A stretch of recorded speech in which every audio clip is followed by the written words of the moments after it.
Hey everyone, welcome to Area 616.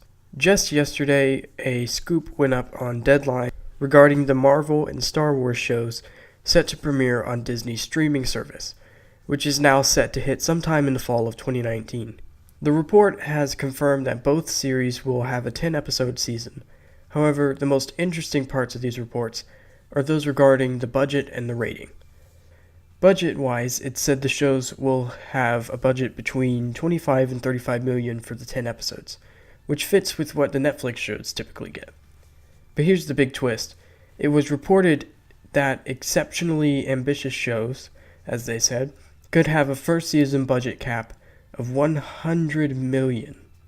That's a bonkers amount for a TV show. According to my research, that would make it one of the most expensive TV shows in history, possibly even surpassing the likes of Game of Thrones.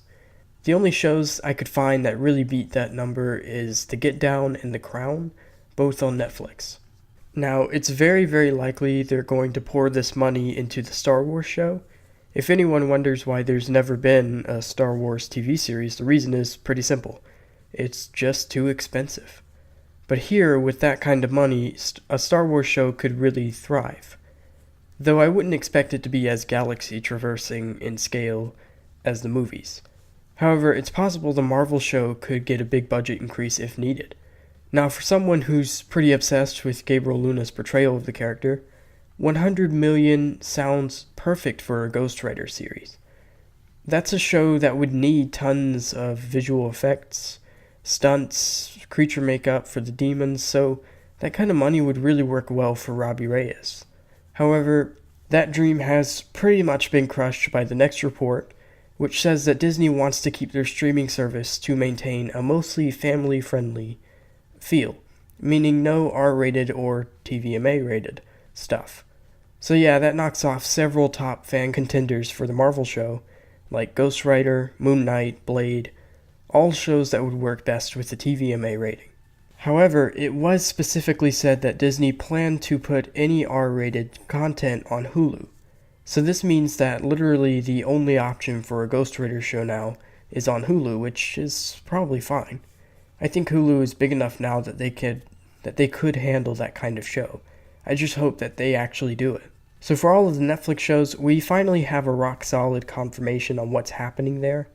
According to the report, Disney is planning to, for now, leave Daredevil, Jessica Jones, Luke Cage, Iron Fist, The Defenders, and The Punisher on Netflix. I'm happy with this move. As I said in the past, moving them off of Netflix could have potentially provided a bit of a fresh start of sorts, but ultimately I feel like Netflix is the best place for them to be. Because if they weren't on Netflix, their only other option, according to this report, would have to be Hulu, who probably just simply wouldn't want to take 6 original shows on all at once. Plus, with Hulu having advertisements in their content, they'd have to completely change the structure of some of these shows. But with all that said, this news does shed some light on what the Marvel original will be, as honestly, I really think there's only one option, and that's Ms. Marvel, aka Kamala Khan. Really, she checks off every box that Disney would want for their service here. It's a fun, family-friendly character. It's got a diverse female lead. It would tie in well with Captain Marvel, which would hit theaters earlier that year. And it really shouldn't be too expensive overall, though the kind of budget they can provide will be great for Kamala's more large-scale moments. Honestly, I'm pretty much 100% sure this is Ms. Marvel now. The only other option I've heard presented is New Warriors. However, I think that's unlikely. Remember, New Warriors left Freeform because the network couldn't find a spot in their 2018 schedule for it. So would they really move it to the fall of 2019 if that's the case? I think it's more likely that New Warriors will air on ABC this fall, probably during a break for Agents of S.H.I.E.L.'s 6th season. If it gets one, that is. But Ms. Marvel just makes sense. For years it's been reported that John Ridley has been working on a Marvel comedy TV series, with it repeatedly being postponed. Rumors came out recently saying that it was Ms. Marvel, which makes a ton of sense. So yeah, I think this Disney streaming show will be Ms. Marvel with John Ridley serving as showrunner. And honestly, with $100 million being the first season budget cap, would it be impossible to consider that Disney might be able to convince Brie Larson to come down and do a 5-minute Captain Marvel cameo? Honestly, we should know what this is very soon. By the end of this summer, in fact. With a 10-episode season and a fall 2019 release, all of these shows will have to begin production this fall.